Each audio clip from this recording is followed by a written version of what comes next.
Voilà, eh bien, c'est la première partie de cette histoire, c'est la première partie de ce débat.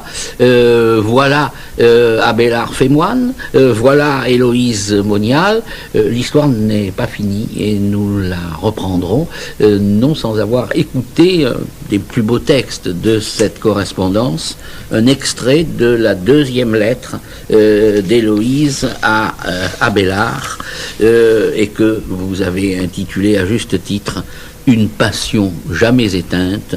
C'est Héloïse qui parle, qui écrit. Je ne sais par quelle pénitence je pourrais apaiser Dieu. Je ne cesse au contraire d'accuser sa cruauté à ton égard. Je l'offense en me révoltant contre sa volonté, au lieu d'en appeler par la pénitence à sa miséricorde.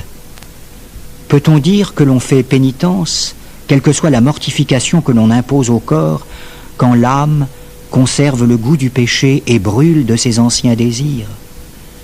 Certes, il est aisé de s'accuser en confession de ses fautes et même de s'infliger des macérations extérieures, mais combien difficile d'arracher de son cœur l'amour des plus douces voluptés. Les plaisirs amoureux qu'ensemble nous avons goûtés ont pour moi tant de douceur que je ne parviens pas à les détester, ni même à les chasser de ma mémoire. Où que je me tourne, ils se présentent à mes yeux et éveillent mes désirs. Leur illusion n'épargne pas mon sommeil. Même au cours des solennités de la messe, où la prière devrait être plus pure encore, des images obscènes assaillent ma pauvre âme et l'occupent bien plus que l'office. Loin de gémir des fautes que j'ai commises, je pense, en soupirant, à celles que je ne peux plus commettre. Nos gestes ne sont pas seuls restés gravés profondément avec ton image dans mon souvenir, mais les lieux, les heures qui en furent témoins, au point que je m'y retrouve avec toi, répétant ces gestes, et ne trouve pas même de repos en dormant. Parfois, les mouvements de mon corps trahissent les pensées de mon âme, des mots révélateurs m'échappent. Les pulsions du désir, les ardeurs de la jeunesse, l'expérience des plus délicieuses voluptés attisent en moi les tourments de la chair. Leurs assauts me sont d'autant plus cruels que plus faible est la nature qui leur est livrée. On vante ma chasteté, parce qu'on ignore à quel point je suis fausse. On exalte comme une vertu la continence de mon corps, alors que la vraie continence relève moins de la chair que de l'esprit.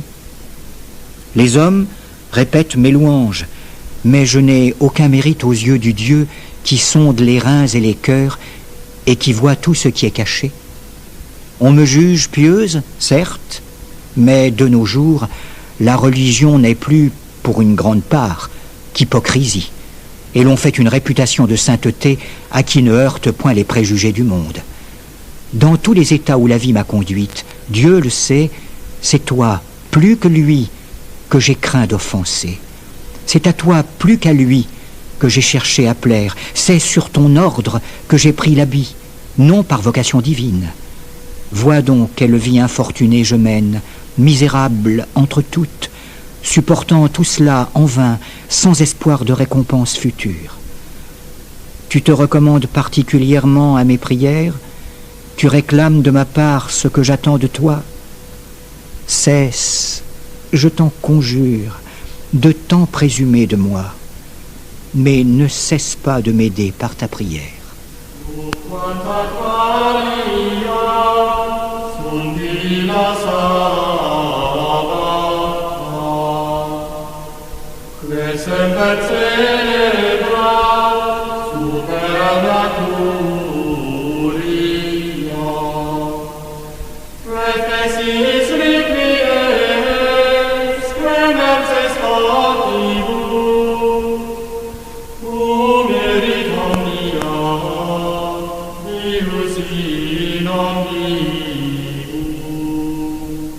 Dans la première partie de ce débat consacré à l'ouvrage que Jacques Verger vient de publier chez Hermann, L'amour castré, l'histoire d'Héloïse et Abélard, Jacques Verger, Jean Jolivet et Guy Laubrichon ont à la fois en montrant le décor et le milieu de ces aventures exceptionnelles et de ces personnages exceptionnels, raconter l'histoire d'Héloïse et d'Abélard jusqu'au grand tournant qui les transforme, lui en moine et elle en moniale.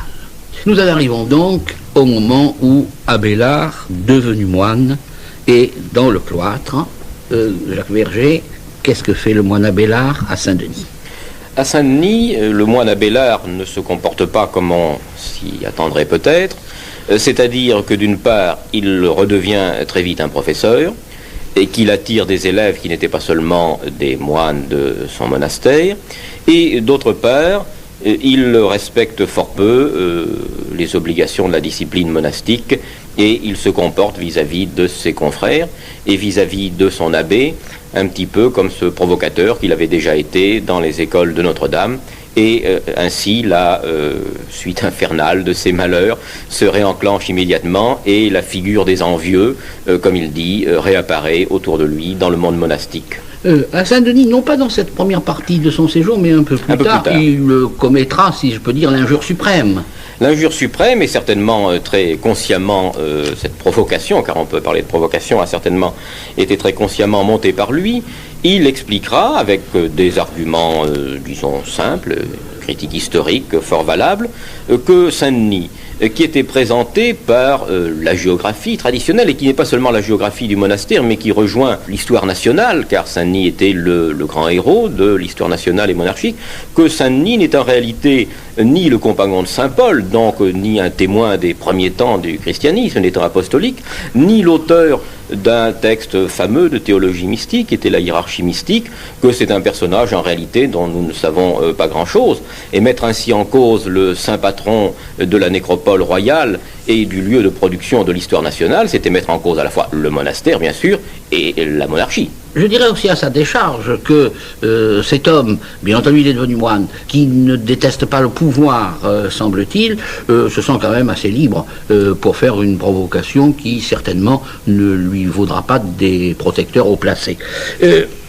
Il reste qu'il travaille à Saint-Denis, il enseigne même d'une certaine façon, et qu'il produit un ouvrage qui est probablement, je crois, un des plus importants, sur lequel nous ne pouvons pas nous appesantir, mais qui va déclencher un nouvel épisode très important dans sa vie, et c'est la théologie du bien suprême.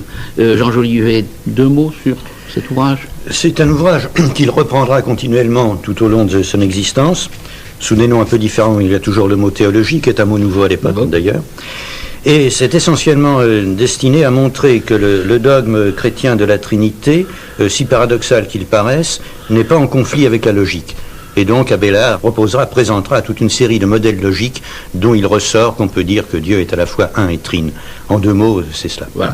Et alors, ce qui, bien entendu, choque, et ce qui est très important, je crois, dans l'histoire de la théologie, c'est que, avec l'apparition de ce mot, Abélard fait de la théologie un savoir rationnel, et donc, d'une certaine façon, humain, ce qui apparaîtra évidemment comme très choquant aux traditionalistes. Alors voilà qu'un envieux, particulièrement envieux, et de plus assez grossier, se manifeste. De qui s'agit-il? Alors il s'agit ici de Rosselin, n'est-ce pas, dont il avait vraisemblablement suivi les cours au début de sa carrière. Rosselin qui avait d'ailleurs lui-même connu des problèmes, car il avait lui aussi, il s'était attaqué à ce problème de la Trinité, mais de manière plus abrupte, disons, et aboutissant à des formulations d'ailleurs probablement encore plus inacceptables pour non seulement les traditionalistes, mais même peut-être pour tout théologien qu'Abélard.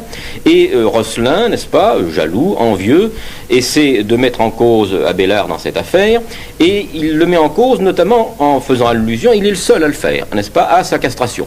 Alors qu'il faut reconnaître que même des adversaires aussi acharnés et parfois de mauvaise foi, n'est-ce pas, que Guillaume de Saint-Thierry ou Saint-Bernard plus tard, n'utiliseront quand même pas cet argument ad hominem, c'est le cas de le dire. Si je ne m'abuse aussi, il appelle Héloïse sa putain. C'est ça, voilà. Nous voyons le niveau. Il reste que cela aboutit à la réunion d'un concile pour juger les erreurs d'Abélard, et c'est le concile de Soissons. Alors, Que se passe-t-il en gros à Soissons en 1121? Alors, ce qui se passe à Soissons, c'est que, effectivement, donc, la théologie du bien suprême, ce livre que Abélard avait rédigé et qui circulait avec un certain succès, est condamné, et que Abélard, par conséquent, est contraint d'abjurer en quelque sorte l'enseignement qu'il avait professé et de brûler lui-même ce livre. J'ajoute que les pages consacrées dans l'histoire de mes malheurs au concile de Soissons me semblent être parmi les pages les plus impressionnantes, je dirais, de ce texte, et qui rendent très bien, vu de l'intérieur, si je puis dire, vu par la victime, l'atmosphère d'un procès qui n'est pas encore un procès d'inquisition, mais qui en a déjà certains aspects, qui n'est plus une controverse entre philosophes ou entre théologiens, et on voit très bien le fonctionnement de la mauvaise foi, de la machine inquisitoire, n'est-ce pas, qui se met en branle pour broyer un homme. Alors évidemment, là-dedans, on voit bien aussi qu'Abélard revêt volontiers la figure du juste persécuté. Et c'est une nouvelle figure qu'il investit, je crois, très consciemment. À partir de ce moment-là, il y a des citations évangéliques, quasiment. Et il était d'autant plus amer, sans doute, que quelques années auparavant, dans cette même ville de Soissons, Rosselin, précisément, lui avait réussi à se tirer d'affaire, convoqué devant un concile, sans être condamné. Oui, et alors c'est là que, appréciant ce qui sépare ceux qui ont condamné Abélard et Abélard lui-même, vous avancez l'idée que Abélard a été un des premiers intellectuels. Que voulez-vous dire par là? Que signifie appliquer à quelqu'un comme Abélard le terme intellectuel dans le milieu scolaire et intellectuel, précisément, de la première moitié du XIIe siècle? L'usage du mot intellectuel, et ce n'est pas à vous que je l'apprendrai, pour l'appliquer à des auteurs ou à des personnages médiévaux est évidemment délicat, puisque comme chacun sait, le mot, dans son acception substantive, est fort récent, et on le fait traditionnellement remonter à l'affaire Dreyfus, n'est-ce pas?